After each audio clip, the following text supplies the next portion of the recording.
सभी को जय मसीह की। और मैं आशा करती हूँ आप सभी बहुत ही अच्छे होंगे, खुश होंगे, प्रभु में बहुत ही आनंदित होंगे। तो जैसे कि हम हेडिंग पढ़ लेते हैं, यहाँ पर हमें लूका 12 का 13 से पढ़ना है। और परमेश्वर ने जैसे कि हमें बताया है एक धनवान मूर्ख के बारे में। एक धनवान जो कि मूर्ख जैसी बातें करता है, परमेश्वर उसके बारे में हमें कुछ बताना चाहते हैं। तो आइए हम जानेंगे सीधा वचन से और परमेश्वर के साथ इस वचन से पढ़ेंगे और समझेंगे। परमेश्वर हमारी सहायता करेंगे। फिर भीड़ में से एक ने उससे कहा, हे गुरु, मेरे भाई से कहे कि पिता की संपत्ति मेरे साथ बांट ले। देखिए जिस तरीके से इसमें एक एक भाई है वो कह रहा है प्रभु यीशु मसीह से कि प्रभु आप मेरे भाई से कहे कि पिता की संपत्ति मेरे साथ बांट ले, है ना।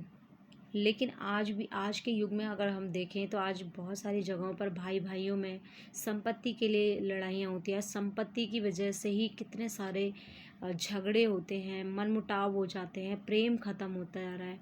तो ये सारी चीज़ें संपत्ति की वजह से होती हैं। तो प्रभु ने कहा यहाँ पर, उसने उससे कहा, हे मनुष्य, किसने मुझे तुम्हारा न्यायी या बांटने वाला नियुक्त किया है। प्रभु यीशु मसीह यहाँ पर पूछ रहे हैं कि किसने मुझे तुम्हारा न्यायी या बांटने वाला नियुक्त किया है।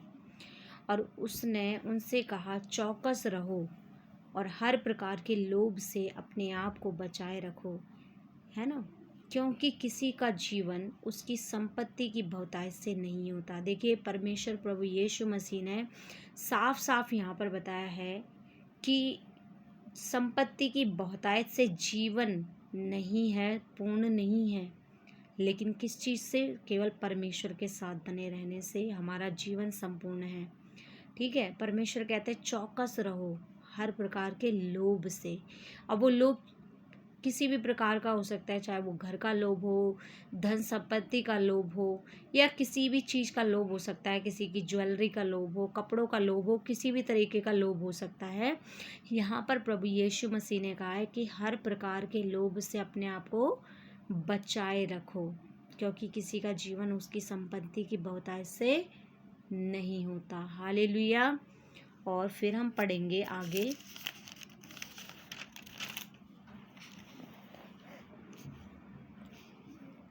और उसने उनसे एक दृष्टांत कहा। देखिए प्रभु यीशु मसीह दृष्टांत में ही बहुत सारी बातें करते थे लोगों से, और दृष्टांत में ही प्रभु ने यहाँ पर लोगों को बताया कि किसी धनवान की भूमि में बड़ी उपज हुई। ये यहाँ पर प्रभु यीशु मसीह ने एक स्टोरी के ज़रिए एक कहानी बताई ताकि लोग जल्दी समझें। तब प्रभु ने कहा, तब वह अपने मन में विचार करके कहने लगा कि मैं क्या करूं, क्योंकि मेरे यहाँ तो जगह नहीं है जहाँ अपनी उपज इत्यादि रखूं।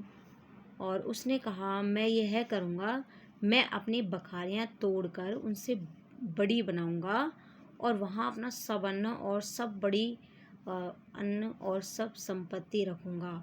और अपने प्राण से कहूँगा कि प्राण, तेरे पास तो बहुत वर्षों के लिए बहुत संपत्ति रखी है, चैन कर खा पी और सुख से रहे, है ना। यहाँ पर एक व्यक्ति के बारे में बात की जा रही है जो कि उसके पास इतना सारा, उसके पास धन है, उस संपत्ति है ना।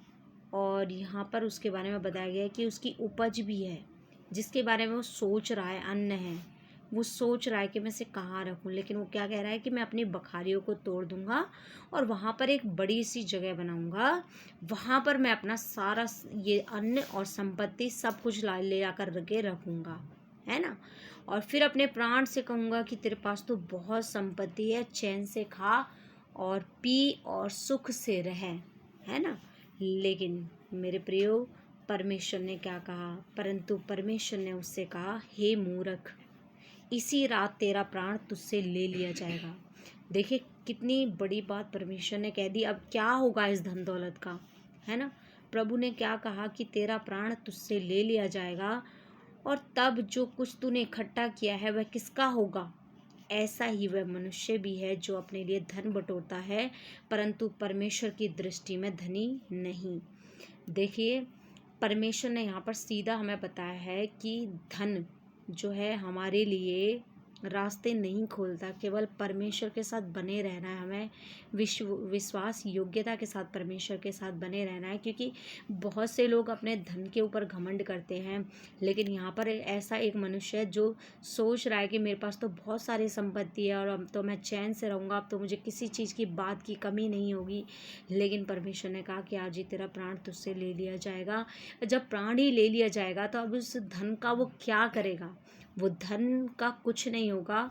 धन कौन लेगा उसका? जो उसके पीछे रह जाएंगे, उसके बच्चे या उसकी बीवी, जो भी हैं।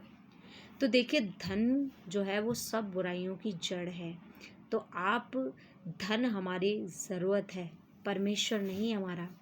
तो इसीलिए धन के पीछे ना भागें, ना किसी चीज़ का लोभ करें, ना किसी चीज़ का लालच करें। जो परमेश्वर ने आपको दिया है उसमें संतुष्ट रहें। और ठीक है, तो जैसा कि परमेश्वर ने मुझे बताया वैसा मैं आपके सामने रख रही हूँ। मैं आशा करती हूँ कि ये वचन आपको बहुत ही अच्छे लगे होंगे, और ये इन वचनों के द्वारा मैं आशा करती हूँ बहुत सारे भाइयों का, बहनों का जीवन बदल गया होगा। आमीन। तो मैं आशा करती हूँ आप सभी बहुत ही अच्छे होंगे, खुश होंगे, और प्रभु में बहुत ही बड़े आनंदित होंगे। सभी को जय मसीह की। धन्यवाद।